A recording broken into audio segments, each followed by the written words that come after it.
el núcleo terrestre se ha desatado una fuerza aniquiladora. Arrojará más lava que todos los volcanes de la historia juntos. Su implacable avance podría erradicar todo rastro de vida. Nuestros ancestros, los primeros anfibios, lucharán por dar el salto más radical de la evolución. A lo largo de la historia de la Tierra, una serie de sucesos catastróficos han provocado numerosas extinciones en masa. Pero cada vez que la aniquilación total parecía inevitable, la naturaleza demostró una impresionante capacidad de recuperación. Las extinciones en masa son una parte brutal de nuestro pasado y posiblemente de nuestro futuro. ¿Quién vivirá y quién morirá? La respuesta podría sorprender a muchos. A continuación experimentarán una de las peores catástrofes de la historia, el infierno en la Tierra, en Armagedón Animal.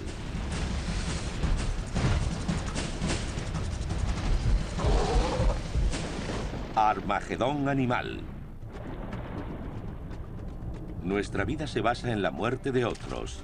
Leonardo da Vinci, siglo XVI.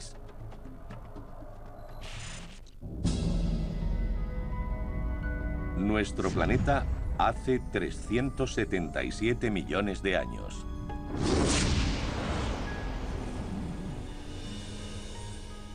Estamos en el comienzo del llamado Período Devónico Superior, millones de años antes de la existencia de humanos e incluso de dinosaurios. Los animales prosperan en este mundo primitivo.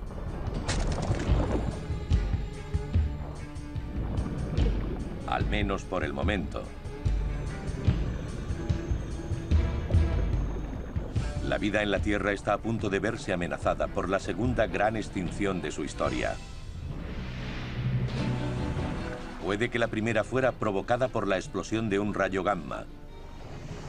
Pero los científicos creen que este segundo asesino atacó desde debajo de nuestros pies.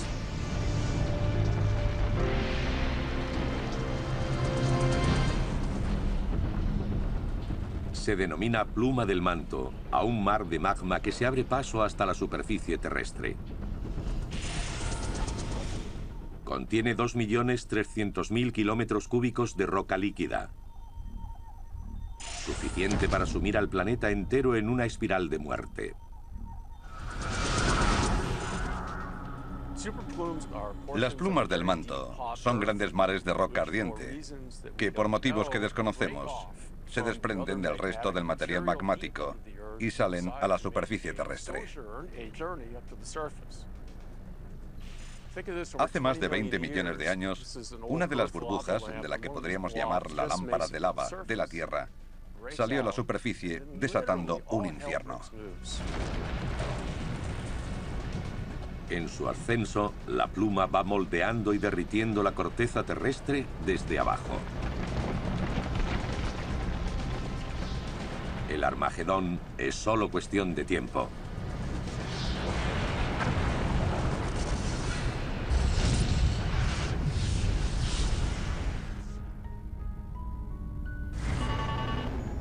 A la Tierra solo le quedan 24 horas. En este periodo el planeta es un mundo templado de islas tropicales en un mar interminable.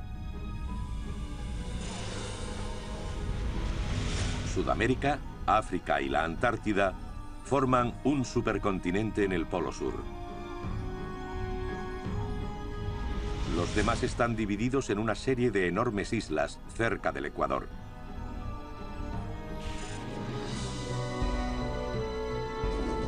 Por primera vez en la historia, las plantas cubren tierra firme.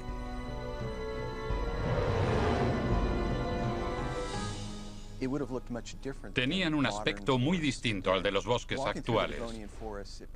Probablemente eran húmedos, calurosos y bochornosos. Había helechos grandes como árboles, pero ninguno de ellos con flor. Las plantas con flores no existían aún en el Devónico. Las únicas criaturas que pueden encontrarse en estos bosques son insectos.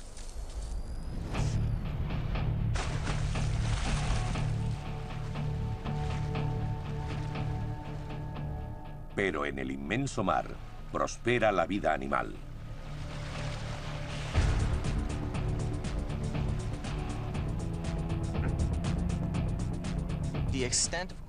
La extensión de los corales en el periodo devónico era de 1 millón de kilómetros cuadrados, mientras que hoy en día es unas 10 veces inferior. Estos ecosistemas están llenos de habitantes. Corales, esponjas, trilobites, los insectos del mar y nautilus, antepasados del pulpo y el calamar. Los arrecifes eran enormes, ricos, diversos y coloridos. Había cientos de tipos de corales y criaturas similares como las esponjas y equinodermos con tallo llamado lirios de mar o crinoideos. Debía ser una gigantesca cornucopia de movimientos, colores y formas. Una de las cosas que más nos habría llamado la atención sería la increíble abundancia de peces. El Devónico es conocido por este motivo. Actualmente los peces son una de las formas de vida más primitivas del planeta. En este periodo son los animales más avanzados.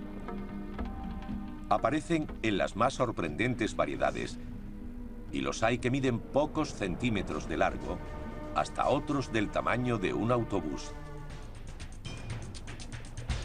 Pero un grupo destaca por encima de todos: los placodermos.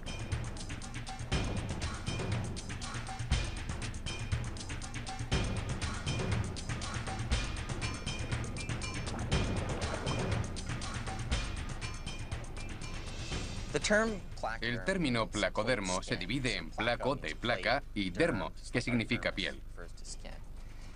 Cuentan con una serie de placas óseas que le recubren la cabeza y el lomo.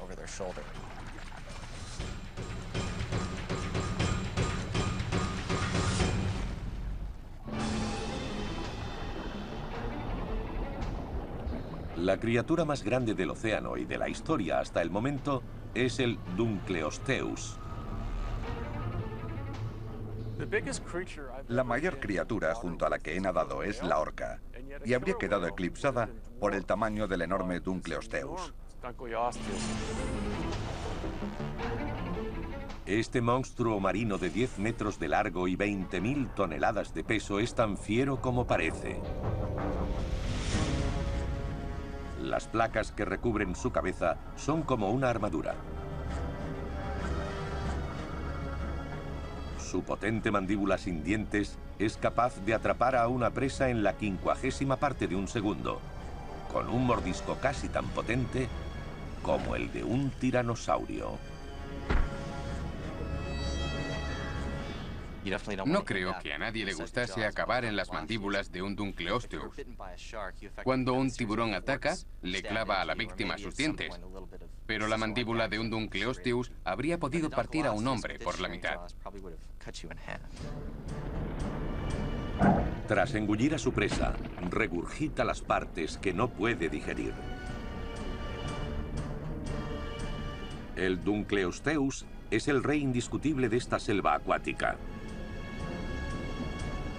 Pero ni siquiera él está libre del infierno que está a punto de desatarse. En la actual Siberia, la pluma del manto está a punto de romper el lecho marino.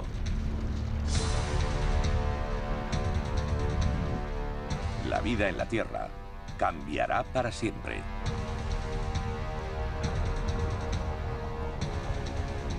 El mar retumba.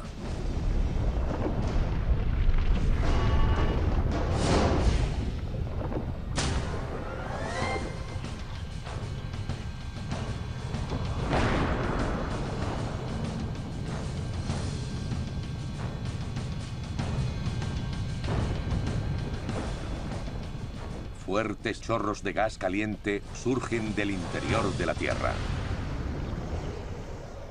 Alrededor de las zonas de erupción hay columnas de agua caliente que ascienden a gran velocidad. Hace tanto calor que el agua que rodea la roca fundida empieza a hervir. De hecho, alcanza mayor temperatura que el agua hirviendo. La muerte es segura para millones de animales.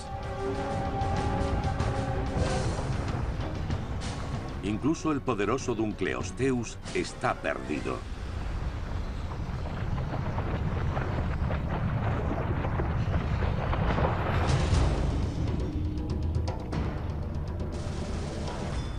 Los derrumbes de rocas submarinas destruyen los arrecifes en cuestión de segundos.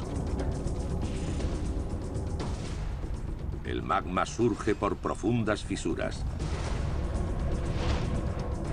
La erupción afecta a una zona tan grande como la isla de Manhattan con la fuerza de miles de bombas nucleares.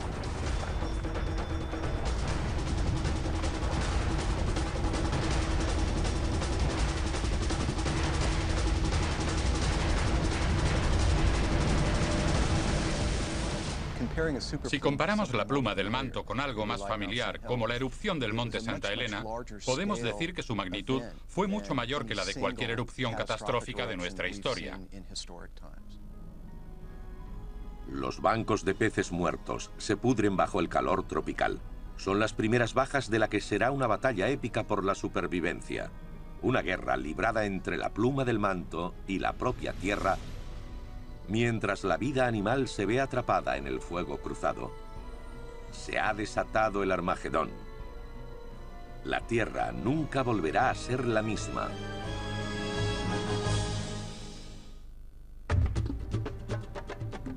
Bajo un cielo sin estrellas resonaban suspiros, quejas y profundos gemidos. El infierno, Dante 1308.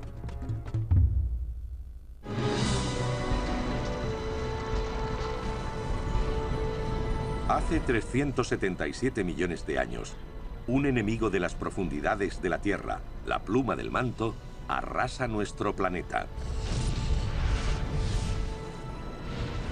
Desastres como este han forjado el mundo tal como lo conocemos. Si estos cataclismos no hubiesen sucedido, la Tierra sería hoy muy diferente. En la zona cero, cerca de la actual Siberia, un próspero reino animal queda reducido a escombros.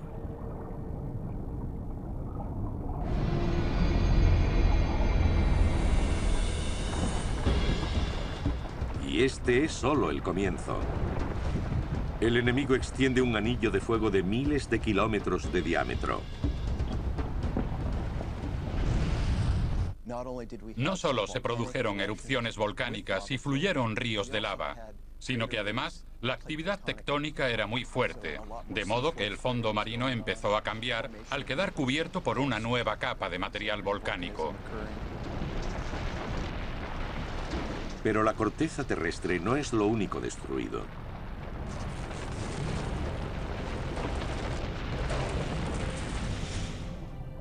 La pluma del manto también envenena los mares. En cuanto la lava entra en contacto con el agua del mar, genera una gran cantidad de compuestos tóxicos. Se desprenden muchos metales, como plata, oro, cromo, hierro, magnesio y otros. La contaminación se extiende como la radiación de una explosión atómica. La nueva vida es la más vulnerable. En lo que hoy es el sur de Italia es la temporada de cría del Eusthenopteron. Como hace ahora el salmón, miles de ejemplares vienen a estas aguas cada año para reproducirse. Estos ágiles depredadores son casi tan grandes como el hombre y se comportan de forma violenta.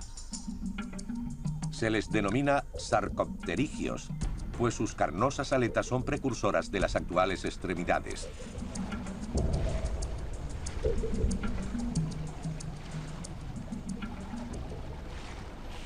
Los peces sarcopterigios del período devónico contaban con extremidades similares a las nuestras en lo que se refiere a su robustez. Durante la época de desove, Eusthenopterons de kilómetros a la redonda se reúnen aquí. Ignoran el desastre que ha acontecido. Lo único que tienen en mente es encontrar a su pareja ideal. Las hembras ponen los huevos y los machos los fertilizan. Pero en las aguas contaminadas, las larvas mueren rápidamente.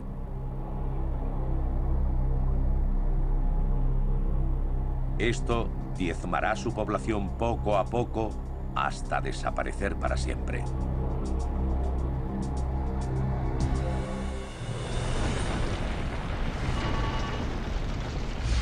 Han pasado 8000 años desde que comenzó el desastre. Un simple parpadeo en el nuevo periodo de extinción en masa. Los océanos están atrapados en una lucha a vida o muerte, pero esta última lleva ventaja. El enemigo ha liberado miles de millones de metros cúbicos de gases tóxicos, en su mayoría dióxido de carbono. Poco a poco, el aire se va enrareciendo debido a los gases de efecto invernadero.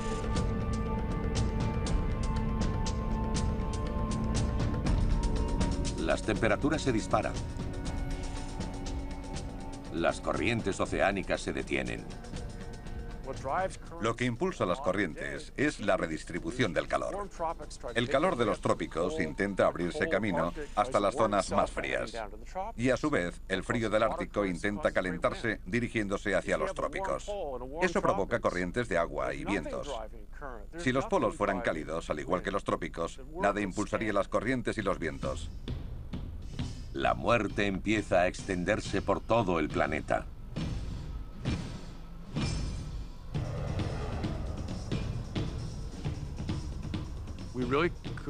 Sabemos que la temperatura subió mucho y rápidamente. El mar alcanza los 32 grados centígrados en el Ecuador, lo que supone un aumento de 20 grados. El mar se muere. Estamos hablando de temperaturas elevadas, muy por encima del nivel de supervivencia de los arrecifes. Estos prosperaron en aguas mucho más frías. Parece que la madre tierra está perdiendo la guerra.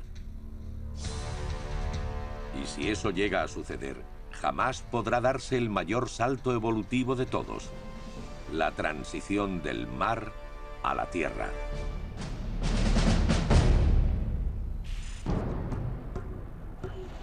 Nuestros ancestros, incluido un impresionante pez llamado Tiktaalik, empiezan a notar los cambios sufridos en su mundo. En los lechos de los ríos de la actual Groenlandia, saben que su hábitat se evapora.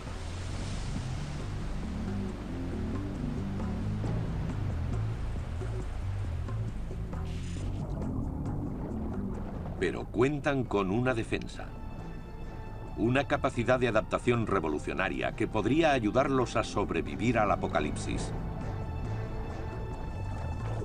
Sintiendo el peligro, estos ejemplares se disponen a emprender un largo viaje. Pero su éxodo los lleva a donde ningún otro animal acuático ha llegado antes: fuera del agua. Sus primitivos pulmones entran en acción. Los huesos de sus aletas les permiten caminar por tierra firme. Esta impresionante criatura es el primer vertebrado en caminar por la tierra. Es la ventaja que necesitan para sobrevivir a una odisea que durará miles de años.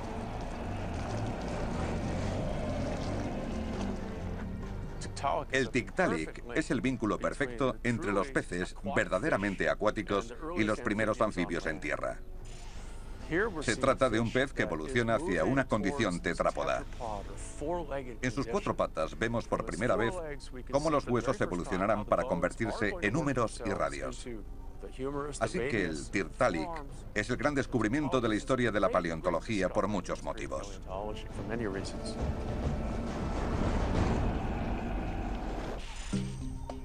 El Tiktaalik cuenta con muchas características nunca vistas antes para la vida fuera del agua. Una cabeza plana con ojos en la parte superior, un cuello móvil y unos apéndices fuertes pero flexibles. Uno de los rasgos más alucinantes del Tiktaalik es que cuenta con una serie de huesos en la garganta que en los peces modernos soporta unos filamentos de las agallas para permitir la respiración a través de ellas. Así que al igual que los peces modernos que respiran mediante pulmones, como el esturión o el salmón, y una gran variedad de formas de vida, el Tiktaalik contaba con dos tipos de respiración, mediante agallas y pulmones. Pero ante la inminente extinción en masa, la supervivencia del Tiktaalik no está asegurada. El calentamiento global los obligará a moverse continuamente en busca de un hogar estable en el que alimentarse, reproducirse y criar a su descendencia. Debía ser una gran ventaja para cualquier pez del Devónico poder pasar de una charca a punto de secarse a otra en mejores condiciones. Los verdaderos insectos estaban en tierra firme: escorpiones, ciempiés, milpiés y muchos otros. Así que probablemente los peces que intentaron pasar de una charca a otra se dieron cuenta por el camino de la cantidad de alimento que había en la superficie. Por lo tanto, salir del agua no solo era una buena oportunidad de refugiarse y de reproducirse, sino también de encontrar una nueva fuente de alimento. Puede que los Tiktaaliks hayan encontrado una fuerza motriz en este mundo cambiante. Pero están al borde de la extinción.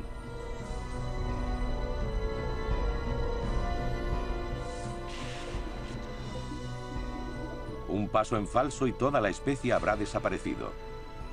Y con ella, nuestra propia existencia. Otros habitantes de Agua Dulce no están tan bien adaptados. Incluido el Bothriolepis, uno de los peces más abundantes del mundo. El Bothriolepis es el animal que mejor encaja en el término pez acorazado. Probablemente no habría ganado ninguna carrera, pero estaba tan bien protegido que resultaba difícil matarlo. Pero esta criatura es vulnerable al cambio de su entorno.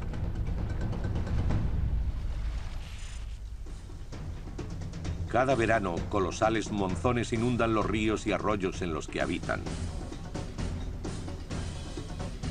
Pero el agua se evapora rápidamente. Este implacable ciclo ha devastado su hábitat.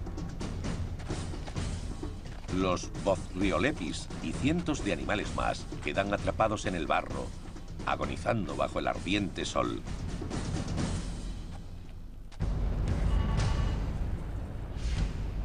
$100.000 años después de que la pluma del manto rompiera la superficie terrestre, su implacable asalto continúa. La lava sigue saliendo. El fondo marino está cubierto por productos tóxicos. Y el sol abrasa la tierra. La fuerza vital del planeta empieza a desaparecer. Para las especies que una vez prosperaron aquí, solo hay una opción: adaptarse o morir.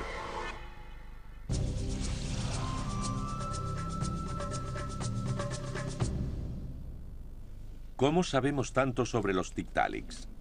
El primer fósil de Tiktaalik fue encontrado en la isla de Ellesmere, en Canadá, en 2004. Los científicos se preguntaban si este pez tan extraño consiguió caminar por tierra firme. No era algo fácil de determinar. Los fósiles de su esqueleto se conservaban parcialmente y no aparecían rastros de tejidos blandos, como ligamentos o músculos. Eso supone un problema difícil de resolver para los científicos.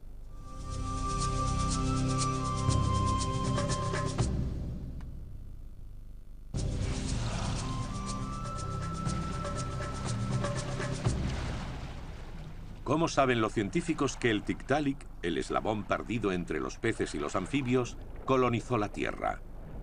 La respuesta reside en sus huesos. Los huesos de sus muñecas se fijan al codo de una forma única que le permiten impulsarse. Hay puntos de flexión en sus muñecas, en contraste con el codo. Se trata de los primeros codos y muñecas de la historia animal. A pesar del debate, muchos científicos creen que esta característica permitía al Tiktaalik despegar su cuerpo del suelo y caminar.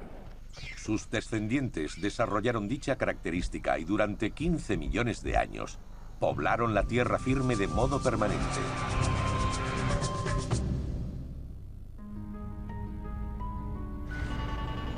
$250.000 años después de que nuestro planeta fuese atacado desde su interior, la muerte va ganando la guerra contra la vida.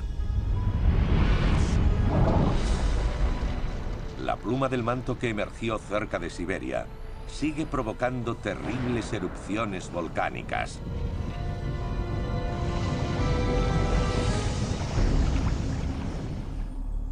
Y justo cuando parecía que nada podía empeorar, un nuevo y sorprendente asesino se une a la batalla: la flora.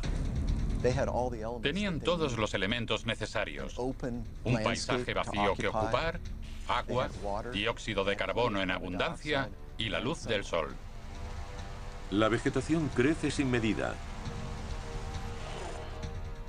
Miles de años de hojas caídas se pudren en el suelo del bosque. La primera capa vegetal de la historia. Antes de que esta capa cubriera la tierra, el suelo era una especie de lecho de roca. Pero en el momento en el que arraigaron árboles y plantas, se aceleró el proceso de formación del mantillo. Pero lo que nutre a las plantas mata al océano.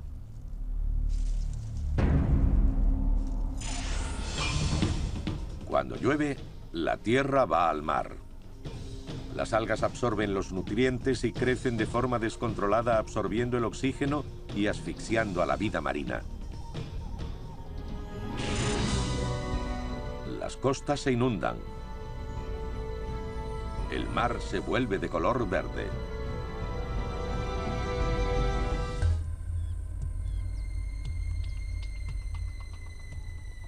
Las pruebas directas de estas terribles condiciones quedan preservadas en el lecho de roca del período devónico.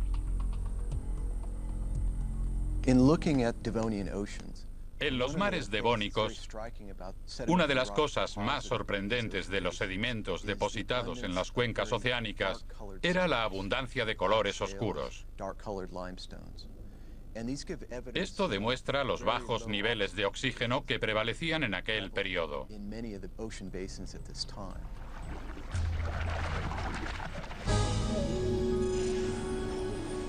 Justo al norte del Ecuador, en el actual Marruecos, el fondo marino se convierte en una tumba solitaria.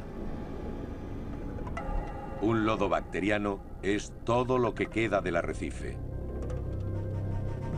Los pocos supervivientes pasan hambre.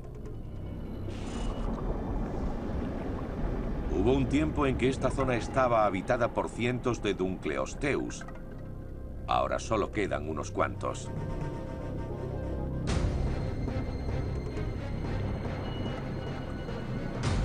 A medida que se acentúa la hambruna, su apetito insaciable los empuja al canibalismo. Es un espectáculo terrible. Dos bestias hambrientas, tan grandes como autobuses, intentando matarse una a la otra. Un bocado de uno de estos monstruos es un buen almuerzo, pero solo sirve para retrasar lo inevitable. El rey de los mares devónicos, el tiranosaurio de su época, está sentenciado. Hace 300.000 años que comenzó la extinción.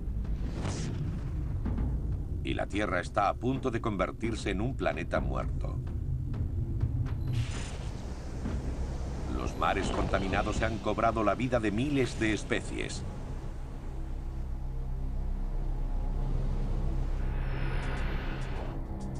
La llama del antes floreciente reino animal se debilita a las puertas de la aniquilación total. Pero unas cuantas criaturas han encontrado formas sorprendentes de sobrevivir. En la actual Australia, un animal llamado Mater piscis capea el temporal.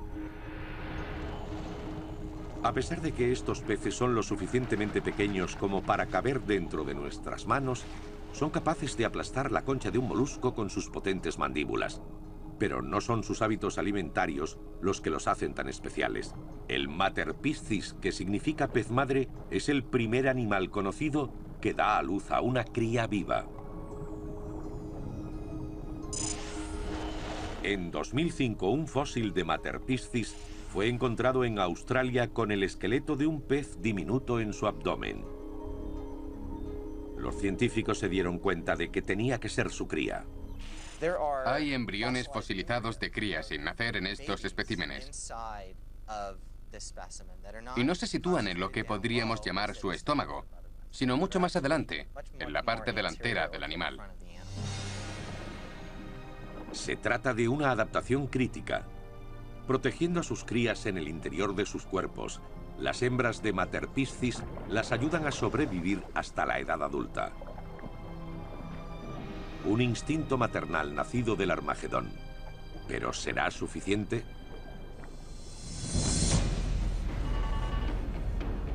Han pasado 750.000 años desde el ataque de la pluma del manto. Y su furia ha arrasado el planeta.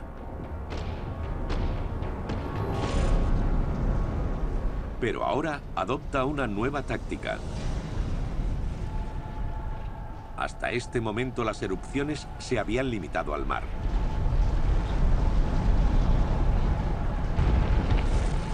Ahora también tendrán lugar en tierra firme.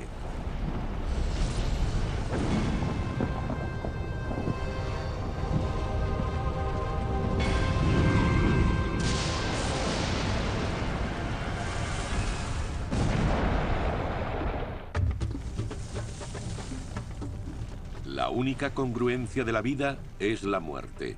Philip James Bailey, siglo XIX.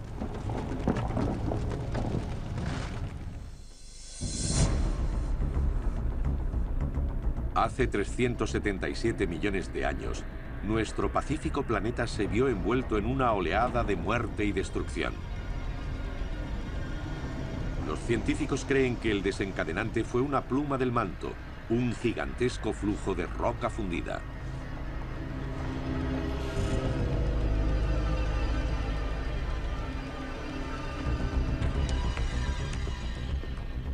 Durante miles de años, terribles erupciones volcánicas han envenenado las aguas, contaminado los cielos y casi erradicado la vida. Aún así, la guerra continúa. Un gigantesco volcán reúne fuerzas y por primera vez entrará en erupción en tierra firme. La vida se encuentra al borde de la extinción.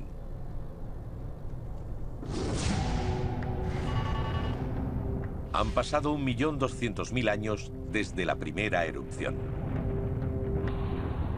Si nos hubiésemos encontrado en la actual China oriental, habríamos oído un gran estruendo. El aire se habría viciado y su olor sería sulfuroso. Entonces llegaría el caos. Géiseres de fuego líquido se elevan cientos de metros con una fuerza aterradora.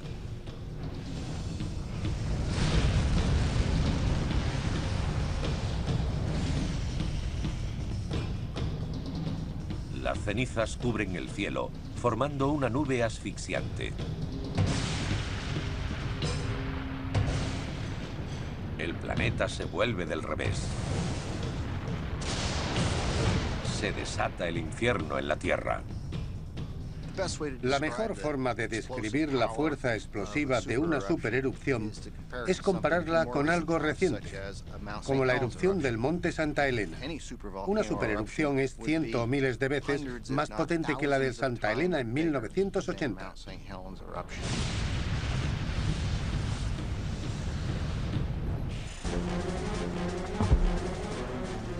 Cualquiera que viva cerca del volcán, incluso bajo el agua, tiene problemas.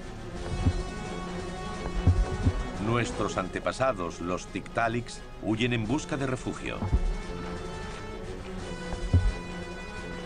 Algunos incluso intentan huir por tierra, pero allí no hay salvación posible.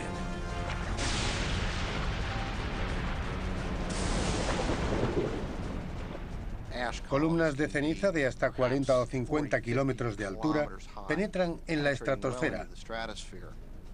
Asociadas a ellas van los flujos piroclásticos o ríos de roca fundida, a unos 300 o 400 grados de temperatura, que avanzan a una velocidad de entre 160 y 300 kilómetros hora. Por supuesto, todo ello aniquilaría a cualquier ser vivo de las inmediaciones.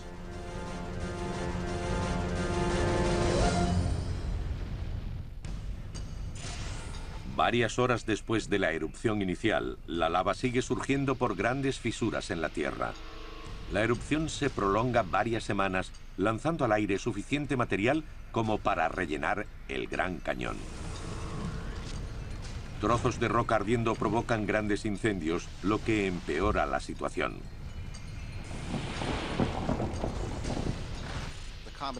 La combinación de gases volcánicos y ceniza debió darle al cielo tonos naranjas y rojos, a la vez que el velo de ceniza disminuyó el paso de la luz del sol. Sus efectos se sienten en todo el planeta. La ceniza cae en forma de lluvia en todos los rincones de la Tierra. No hay forma de escapar del nuevo y surrealista cielo. En varias semanas o meses, la ceniza cae por completo de la atmósfera. No obstante, los gases pueden penetrar en la estratosfera y permanecer allí durante años. El planeta está envuelto en la oscuridad, un lúgubre presagio de lo que está por venir. Durante cientos de miles de años, la Tierra ha sido un gran invernadero que atrapa la energía solar y calienta la superficie. Pero ahora, los gases volcánicos desvían los rayos solares y el mundo está al borde de la congelación.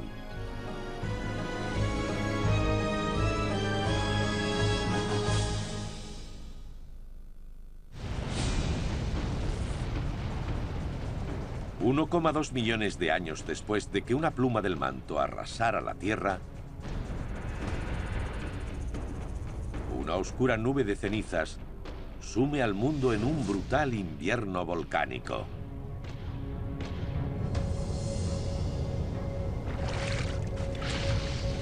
Para la vida en la Tierra, este es el último acto. La temperatura del océano baja de 32 a 21 grados centígrados. Cualquier huevo en aguas poco profundas muere al instante.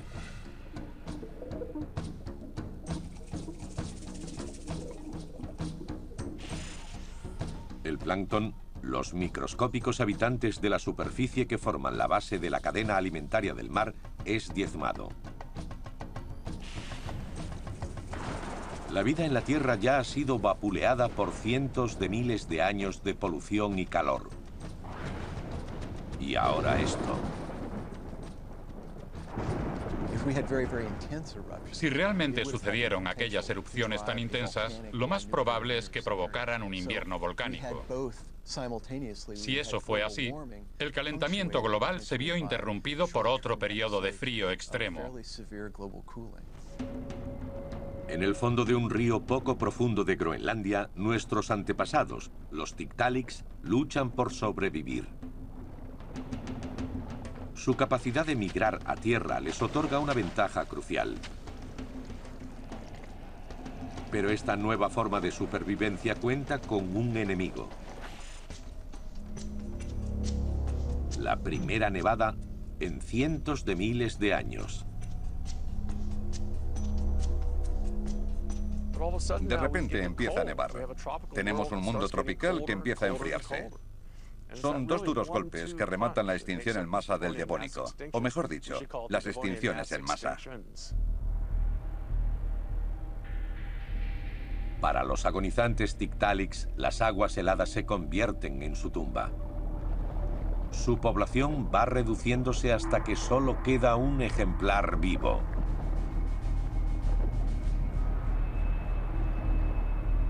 Y al final, la especie desaparece para siempre.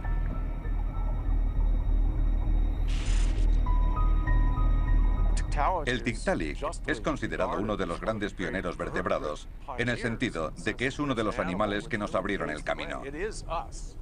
Somos nosotros mismos hace millones de años. Pero el Tiktaalik no sobrevive mucho tiempo en este mundo. El motivo es que cedió ante otras especies mejor adaptadas. Es solo un escalón de nuestra historia evolutiva que vivió poco tiempo.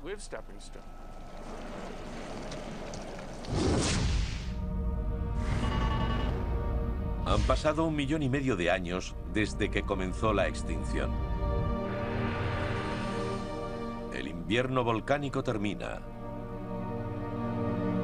y la pluma del manto se consume. Pero el mundo nunca volverá a ser el mismo. Al menos el 70% de las especies han desaparecido. Los océanos, antiguos caleidoscopios de vida y energía, son ahora grises y vacíos. Para nosotros es fácil caer en el error de que la extinción en masa solo afecta a los animales de gran tamaño, pero en realidad suelen sufrir más los pequeños. En esta catástrofe, los organismos que formaban los arrecifes de coral han sido erradicados. Suelen ser la base de estos bulliciosos hábitats, pero ahora han desaparecido. Pasamos de una situación de esplendor, donde los arrecifes se extienden hasta ocupar 5 millones de kilómetros cuadrados, a otra en la que han quedado reducidos a unos 1.000 kilómetros cuadrados como máximo, lo que supone una gran reducción de las comunidades que habitan en él. Junto con los arrecifes, los peces sin mandíbula, los más primitivos de todos, se han extinguido. Peces acorazados como los Dunkleosteus y Materpiscis no tardarán en imitarlos. Durante millones de años, los pocos supervivientes de la extinción luchan por salir adelante en un mundo inhabitable. La Tierra corre el peligro de convertirse en un planeta inerte.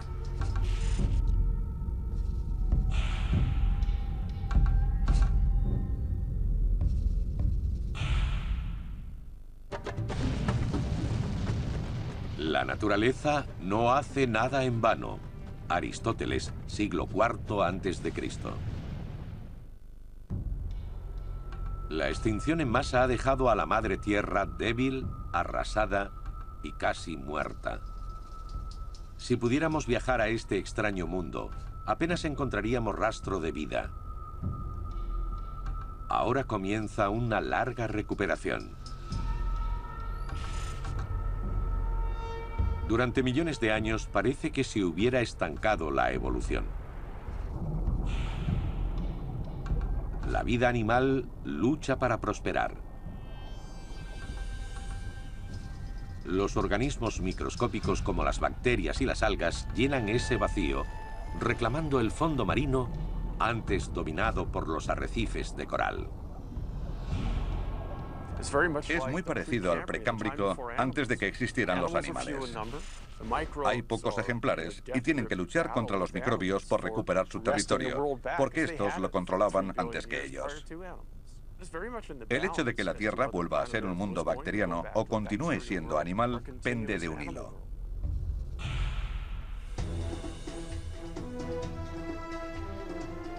Pero no todo está perdido. Los árboles que anteriormente habían contribuido a la extinción en masa ayudan ahora a recuperar la vida en el planeta. Cada año aportan más oxígeno a la atmósfera. La temperatura se estabiliza. Vuelve a haber estaciones y la vida se diversifica.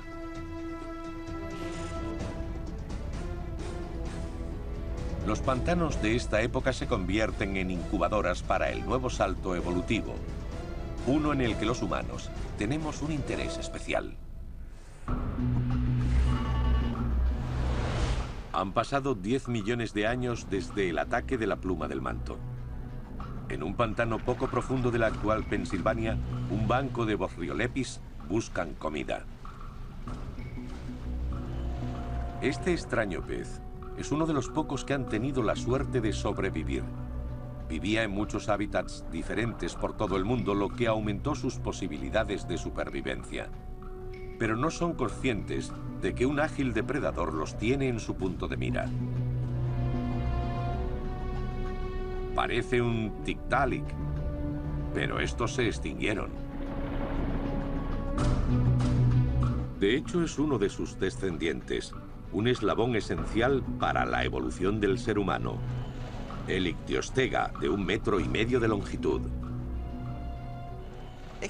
El Ictiostega es muy interesante, en el sentido de que este animal representa uno de los primeros casos documentados del registro fósil de un vertebrado con dedos reconocibles en sus extremidades. Se desconoce cómo eran sus patas delanteras, pero las traseras han sido muy estudiadas y sorprendentemente no tenían 5 dedos, sino 7. Su antepasado, el Tiktaalik, utilizaba tanto las agallas como los pulmones para respirar. El Ictiostega solo usa los pulmones. Una robusta caja torácica sostiene su cuerpo fuera del agua, aliviando la presión de sus pulmones. Eso significa que el Ictiostega puede inspirar más profundamente que el Tiktaalik. Como las actuales ballenas y delfines, coge aire en la superficie antes de lanzarse al ataque. Si pensamos en ello, en un pantano lleno de vegetación, ramas y palos, las patas pueden ser muy útiles. Podría impulsarse con las ramas y las hojas. Son muy útiles como apéndices submarinos. Pero el Ictiostega se siente tan cómodo en el agua como fuera de ella. El Ictiostega podía salir del agua. Aún se debate sobre si lo hacía elevándose sobre sus patas o arrastrándose. No sabemos cuánta fuerza tenía en los hombros y en los antebrazos. Lo cierto es que es el ancestro de los animales que sí podían sujetarse sobre sus patas. Son los primeros anfibios verdaderos. De las cenizas de uno de los desastres más terribles de la Tierra, la vida resurge de forma extraordinaria, alcanzando un nuevo hito evolutivo.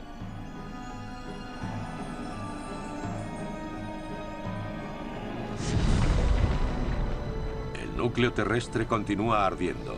En cualquier momento, otra pluma del manto podría amenazar nuestro mundo. En tal caso, se produciría un nuevo Armagedón.